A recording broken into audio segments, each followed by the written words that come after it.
Assalamualaikum warahmatullahi wabarakatuh. Perkenalkan, nama saya Safitriani. Saya sebagai moderator pada presentasi kali ini mengenai review jurnal yang berjudul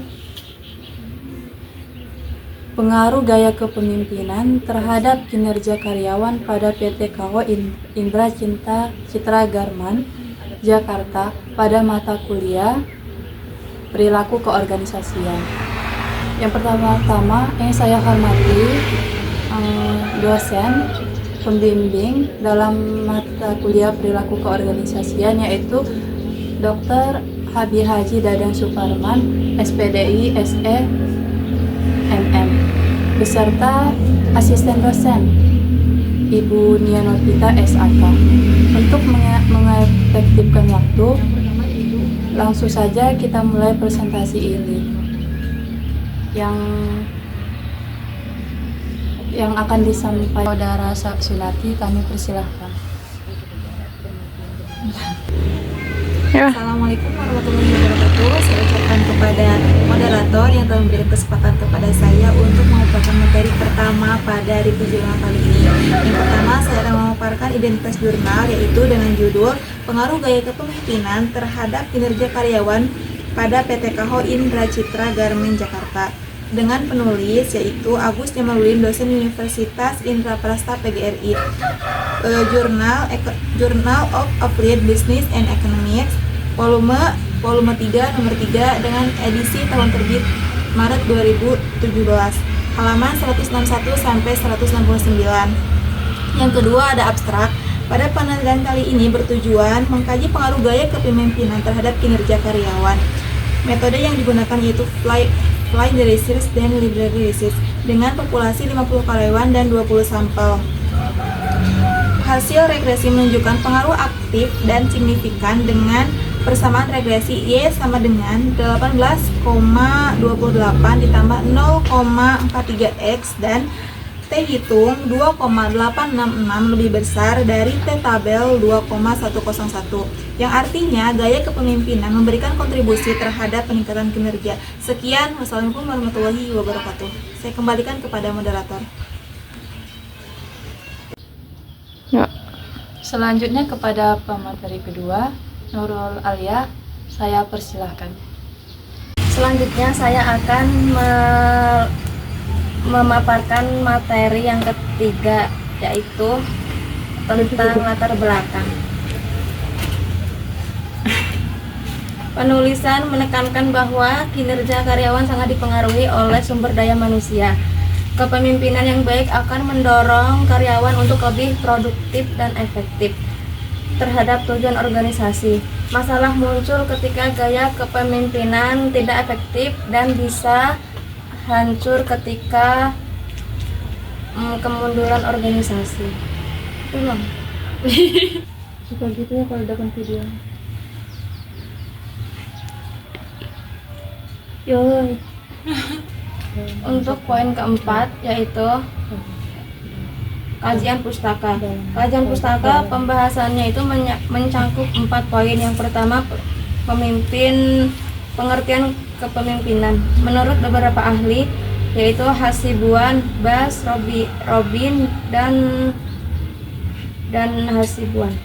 Yang kedua, gaya-gaya kepemimpinan berdasarkan perilaku. Yang pertama, otoriter, demokratis, dan laissez-faire. Berdasarkan kepribadian, yaitu karismatik, diplomatis, otoriter, dan moralis. Poin yang ketiga, kinerja.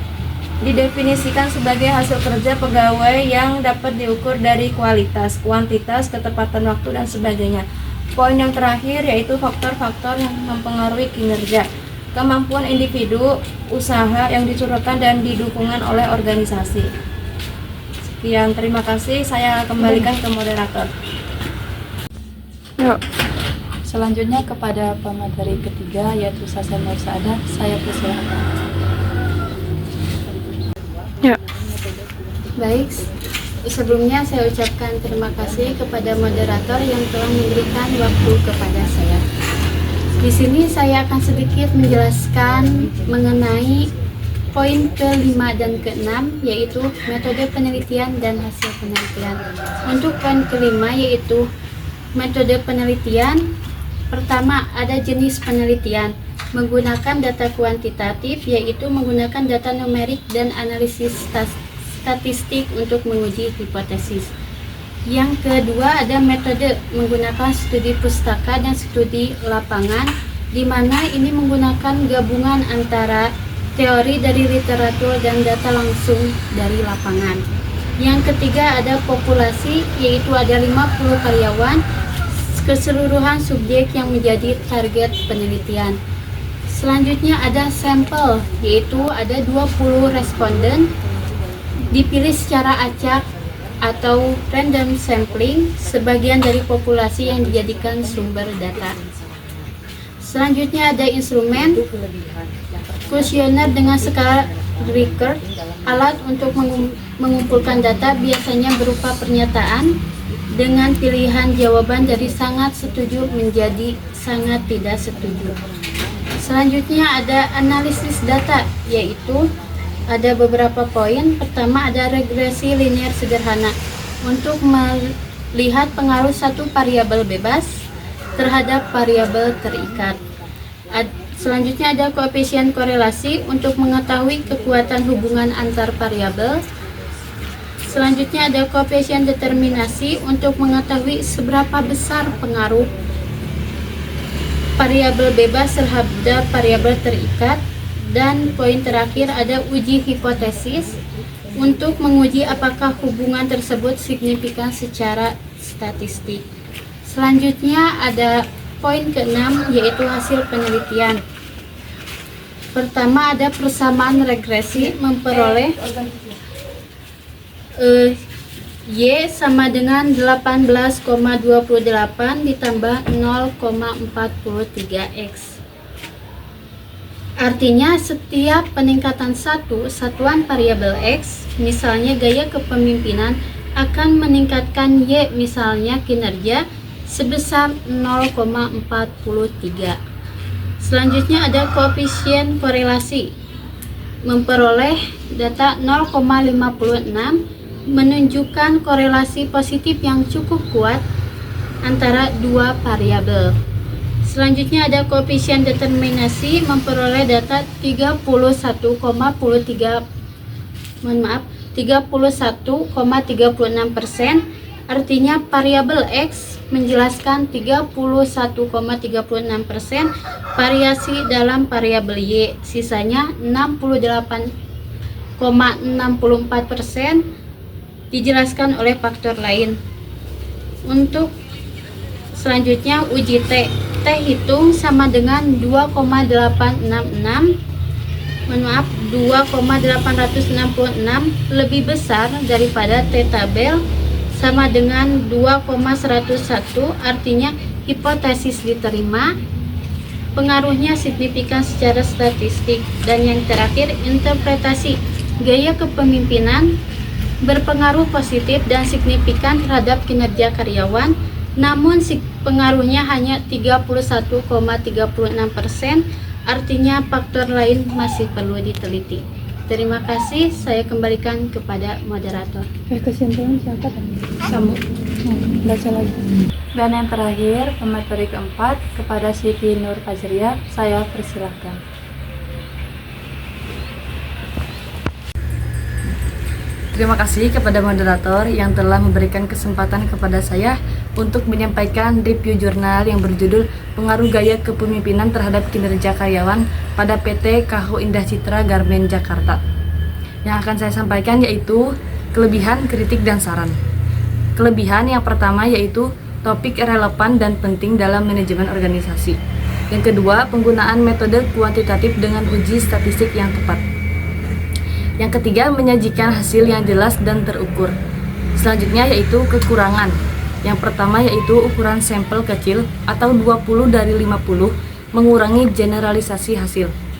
Yang kedua, tidak disebutkan jenis gaya kepemimpinan dominan yang dianut di PT Kaho. Yang ketiga, tidak dijelaskan secara detail instrumen kuesioner dan validitasnya. Yang keempat, Variabel lain yang memengaruhi kinerja 68,64% tidak diteliti lebih lanjut. Dan yang terakhir yaitu saran. Yang pertama, penelitian lanjutan sebaiknya memperbesar sampel dan melibatkan lebih banyak variabel. Yang kedua, menggunakan metode campuran agar data kualitatif yang memperkaya pemahaman. Yang ketiga, penelitian lebih mendalam terhadap gaya kepemimpinan spesifik yang paling berpengaruh. Mungkin hanya itu yang dapat saya sampaikan, kurang dan lebihnya mohon dimaafkan.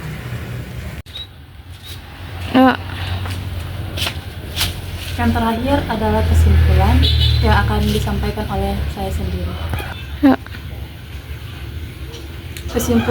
Kesimpulannya adalah terdapat pengaruh signifikan gaya kepemimpinan terhadap kinerja karyawan. Model regresi menunjukkan hubungan interpasif. Diperlukan perhatian lebih terhadap gaya kepemimpinan untuk meningkatkan produktivitas karyawan. Sekian presentasi dari kelompok kami. Kurang dan lebihnya kami mohon maaf. Saya ucapkan wassalamualaikum warahmatullahi wabarakatuh.